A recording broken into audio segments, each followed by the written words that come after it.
Welcome viewers. আজকে আমি যে ভয়ঙ্কর ঘটনাটি আপনাদের সাথে শেয়ার করব, এই ঘটনাটি ঘটেছিল শফিক নামে কারো একজনের সাথে। তিনি চাঁদপুরের সন্তোষপুর নামে একটা গ্রামে থাকেন। তো আমি ঘটনাটি তার মতো করে বলার চেষ্টা করব। আশা করি পুরো ঘটনাটি শুনবেন, তাহলে হয়তো আপনি বুঝতে পারবেন যে আসলে ঘটনাটা কতটুকু ভয়ঙ্কর। তো আমি সরাসরি ঘটনায় চলে যাচ্ছি।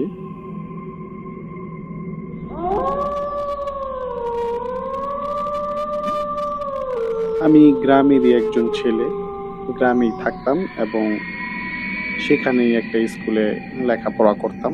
আমাদের গ্রামের পাশের গ্রামে স্কুলটি অবস্থিত। তো আমি তখন এইচএসসির পরীক্ষার্থী ছিলাম। আর আপনারা হয়তো জেনে থাকবেন যে এইচএসসির পরীক্ষার আগে প্রত্যেকটা স্কুলের মধ্যে একটা টেস্ট পরীক্ষা নেওয়া হয়। আর সেই টেস্ট পরীক্ষার জন্য আমাদের টিচাররা একটা ছাত্রাবাস তৈরি করে দেয়। সেখানে প্রায় 50 দিনের জন্য করে সেটা। প্রায় 50 দিন সেখানে থেকে যেন আমরা সেই পরীক্ষার জন্য প্রস্তুতি নিতে পারি, এই জন্য। তো আপনাদের আরেকটা কথা বলে রাখা ভালো যে আমাদের যে স্কুলটা ছিল 2 তালা। তো 2 তালার মধ্যে 7, 8, 9 এই 3টা ক্লাস ছিল। তো আমাদেরকে সেই 8 এর যে রুমটা ছিল, ক্লাসটা ছিল, সেখানে আমাদেরকে থাকতে দেওয়া হয় রাতে। তো আমরা সেখানে থাকি। বেশ কিছুদিন ভালোই যাচ্ছিল, কিন্তু কিছুদিন পর থেকে হঠাৎ কিছু টুকটাক সমস্যা দেখা দেয়। যেমন সমস্যাগুলা এরকম যে আমরা রাতে ঘুমাইছি, তো আমাদের কাছে মনে হইতাছে যে পাশের ক্লাসটায় যেমন ক্লাস চলাকালীন যেরকম একটা পরিবেশ থাকে, যেমন অনেক শব্দ, অনেক কথাবার্তা, অনেক চিল্লাচিল্লি এরকম টাইপের। তো আমরা আমাদের রুমের প্রত্যেকটা মানুষ সবাই একসাথে গিয়ে পরে দেখছি যে আসলে সেখানে কিছুই নেই। কিন্তু সেখান থেকে আসলে স্পষ্ট আমাদের সেই থাকার রুম থেকে বুঝতে পারি যে ওইখানে অনেক মানুষজন আছে, অনেক ছাত্র আছে, দৌড়াদৌড়ি করতেছে, লাফালাফি করতেছে, এরকম মনে হয়। কিন্তু আমরা যেয়ে দেখতাম যে আসলে কিছুই নেই। তো এই বিষয়টা আমাদের সাথে ঘটতে থাকে। তারপরে কিছুদিন পরে আরেকটা সমস্যা শুরু হয়। যেমন আমরা শুয়ে থাকলে হঠাৎ রাতের বেলা জানালার মধ্যে কে যেন ঢিল মারতো। তো আমরা জানালা খুলে সেখানে আশেপাশে খুঁজে দেখলাম, আসলে কেউ নাই। তখন এই বিষয়টা আমরা সবাই বুঝতে পারি যে এখানে হয়তো অলৌকিক কিছু ঘটতে পারে। তো এইজন্য আমরা রাতের বেলা বেশি একটা বের হইতাম না এবং আমরা সবাই একসাথে থাকতাম। যদিও বের হইতাম, আমরা একজন আরেকজনকে নিয়ে তারপরে বের হইতাম। 2-3 জন একসাথে বের হইতাম। আর স্যার আমাদের সম্পূর্ণভাবে নিষেধ করে দিছে যে তোমরা রাতের বেলা বের হওয়ার দরকার নাই, তোমরা ঠিক মতো ঘুমায় থাকবা। যদি কোনো প্রয়োজন পড়ে সেটা তোমরা শুইতে যাওয়ার আগেই প্রয়োজনের কাজ সব শেষ করে তারপর তোমরা যেয়ে শুয়ে থাকবা। তো ঘটনাটি একদিন আমার সাথে ঘটে বেশ কিছুদিন পরে, প্রায় 10-15 দিন সেখানে যখন আমাদের থাকা হয়ে যায়, বা হয়তো 16-17 দিন এরকম হইতে পারে। যাই হোক, তো আমি একদিন মাঝরাতে আমার ঘুম ভেঙে যায় হঠাৎ। তো ঘুম যখন ভেঙে যায়, আমি আনুমানিক তখন হয়তো রাত 1:30 বা 2টা হইতে পারে, এরকম একটা সময়। আর আপনারা হয়তো জেনে থাকবেন যে রাত 1:30 2টা গ্রামে কিন্তু অনেক রাত। হয়তো শহরে সেই আলোকিত শহরের মধ্যে এটা বোঝা যায় না, তবে গ্রামে কিন্তু এটা টের পাওয়া যায়।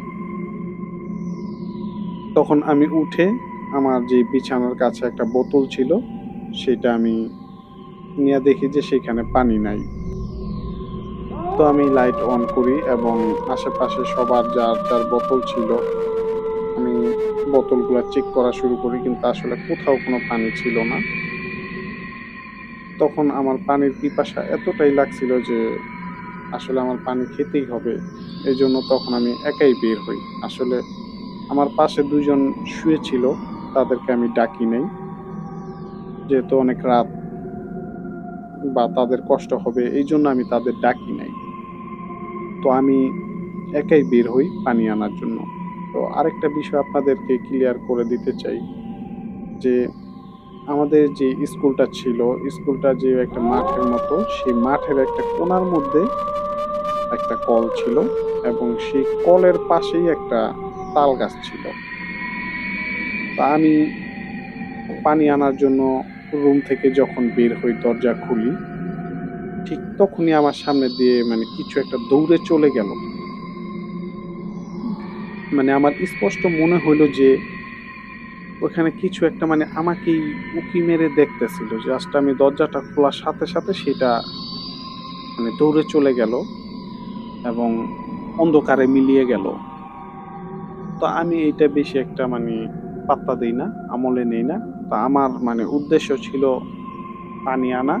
তো আমি রুম থেকে আস্তে, আস্তে নিচে নামি। নিচে নেমে সেই কলের দিকে যাইতে থাকি।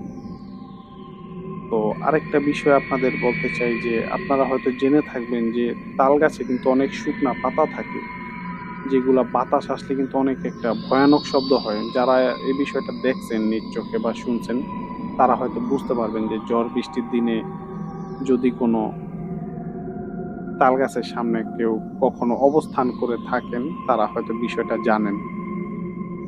তো ঠিক আমি যখন সেই কলপাড়ে যাই এবং কল থেকে মানে পানি চাপতে থাকি, ঠিক তখনই হঠাৎ করে মানে সেরকম একটা কোনো বাতাস নাই, কিন্তু তাল গাছের মধ্যে কেমন যেন একটা ঝমঝম করে শব্দ, মানে পুরা জায়গাটা যেমন একদম নিস্তব্ধ, তার মধ্যে শুধু সেই একটা শব্দ যেটা তাল গাছ থেকে সেই শুকনা পাতার ঝমঝম করে একটা শব্দ হয়। খুবই একটা ভয়ংকর লাগে। এই শব্দটা পাওয়ার সাথে, সাথে মানে আমার বুকটা মানে ধুক করে ওঠে এবং আমার মানে কলিজা কেঁপে ওঠে। আমি তখন সেখান থেকে বোতলটা দ্রুত মানে ভরে সেখান থেকে মানে চলে আসবো। আমি যখন ঘুরি পেছন দিকে, তো ঘুরে আমি যেই দৃশ্যটা দেখি, এটা দেখার জন্য আমি একেবারেই প্রস্তুত ছিলাম না। আমি দেখি যে মানে একটা কিছু একটা অবয়ব আমার সামনে দাঁড়ায় আছে, যার ৩ টা মাথা এবং ৩ টা মাথারই মানে কেমন যেন চোখ, মুখ দিয়ে রক্ত পড়তাছে। মানে বিষয়টা খুবই ভয়ানক, যেটা হয়তো আপনাদেরকে আমি বলে বুঝাতে পারবো না। তো সেই অবয়বটা মানে তার চোখ মুখ দিয়ে রক্ত পড়তাছে, সে আমার থেকে ২-১ হাত দূরে। আর আপনাদের আরেকটা কথা বলতে চাই যে আমাদের যে কলটা ছিল, কলপাড়টা কিন্তু পাকা ছিল। মানে ওই অবয়বটা মানে সে কলপাড়ের উপরেই দাঁড়ানো এবং সেই অবয়বটার যে মুখ দিয়ে অজস্র রক্ত পড়তাছিল এবং রক্তগুলা মানে নিচে পড়ে যে বেয়ে, বেয়ে আমার পায়ে লাগতাছিল, সেইটাও আমি মানে স্পষ্ট বুঝতে পারতেছিলাম। একদম গরম রক্তগুলা লাগতেছিল। তো তারপরে আমি সেখানে অজ্ঞান হইয়া পড়ি। তারপরে আর আমার কিছু মনে নাই। তো আমার যখন পরবর্তীতে জ্ঞান ফিরে, আমি তখন দেখি যে আমি ওই স্কুলের লাইব্রেরিতে এবং আমার পাশে টিচাররা, বিভিন্ন ছেলে মেয়ে সবাই আমাকে ঘিরে সেখানে দাঁড়ায় আছে। পরবর্তীতে আমাকে জিজ্ঞেস করা হয় যে কি হয়েছিল। তখন আমি তাদের কাছে সেই সমস্ত ভয়ানক ঘটনাটা মানে যা, যা আমার সাথে ঘটে, আমি সেই ঘটনাগুলো তাদেরকে খুলে বলি। তখন আরো যারা মানে ছাত্রছাত্রী সেখানে ছিল, তখন তারাও বিভিন্ন ধরনের ছোট, ছোট ঘটনা স্যারদের কাছে শেয়ার করতে থাকে যে আমার সাথে এরকম ঘটনা ঘটছে, আমার সাথে এরকম ঘটনা ঘটছে। এগুলা তারা একেকজন একেকটা বলতে থাকে। তারপর এইগুলা শুনে যে আমাদের যে হেডমাস্টার ছিলেন, তিনি সেই ছাত্রাবাসটি বন্ধ করে দেন। তো ভিউয়ার্স, এই ছিল ঘটনা। তো ঘটনাটা যদি আপনাদের ভালো লেগে থাকে, তাহলে লাইক, কমেন্ট ও শেয়ার করুন এবং আমাদের কালো আত্মা ইউটিউব চ্যানেলটি সাবস্ক্রাইব করতে ভুলবেন না। পাশাপাশি আপনি যদি ফেসবুক থেকে দেখে থাকেন যে আমাদের এই ঘটনাগুলো, তাহলে অবশ্যই আমাদের পেজটি একটা ফলো দিবেন। সো ধন্যবাদ। ভালো থাকবেন।